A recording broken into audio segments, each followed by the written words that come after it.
Christian Dupessay, vous êtes maire d'Annemasse, 4 écoles maternelles, 7 écoles primaires, 3800 élèves accueillis, généralement, en tout cas avant le confinement.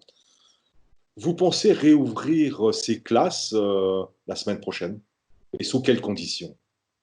Oui, oui, on ouvrira les écoles, mais on n'accueillera pas 3800 élèves, c'est certain. On a la condition première qu'on a posée, c'est la sécurité sanitaire. C'est-à-dire qu'on a mis en application un référentiel un peu compliqué, qu'on a simplifié, mais quand même de manière appliqué de manière très précise. Nos services ont fait un gros travail, en particulier les services techniques en lien avec l'éducation nationale.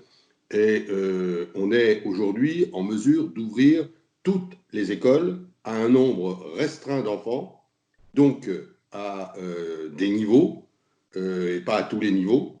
Sans doute ce sera la grande section pour les maternelles, le CP et le CM2 pour l'école élémentaire. Et nous avons limité, nous sommes dit qu'on ne pouvait pas accueillir, toujours en respectant les règles de sécurité, plus de 10 élèves par classe en même temps. Donc voilà, ce sont les règles qui sont venues naturellement à partir du moment où on a fait de la sécurité sanitaire l'élément numéro 1. Et pour donner toutes les garanties sanitaires, on limite à 3 niveaux et à 10 élèves par classe. Très concrètement, les classes vont réouvrir à quelle date? C'est une autre donnée. Nous avons décidé, pour être vraiment prêts, pour être en possibilité d'assurer les meilleures conditions, on ouvrira le jeudi 14 mai et pas le mardi 12.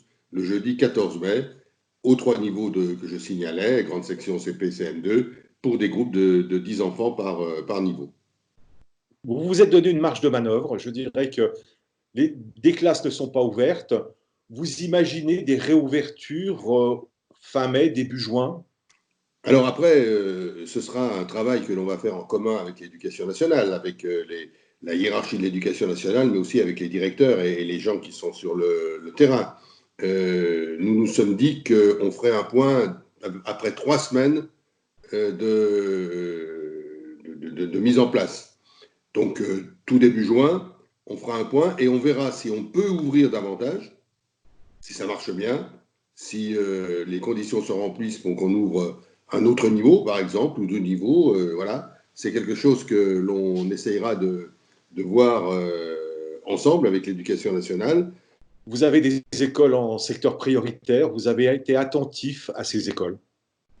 Nous sommes attentifs à toutes les écoles, mais bien évidemment, dans le secteur prioritaire, on a d'ailleurs beaucoup hésité avec les directeurs pour savoir si on ouvrait en plus le niveau CE1. Et finalement, on ne le fait pas. On n'ouvre pas ce niveau CE1 parce que les conditions, voilà, on veut voir comment ça marche avant pour pouvoir aller un peu plus loin.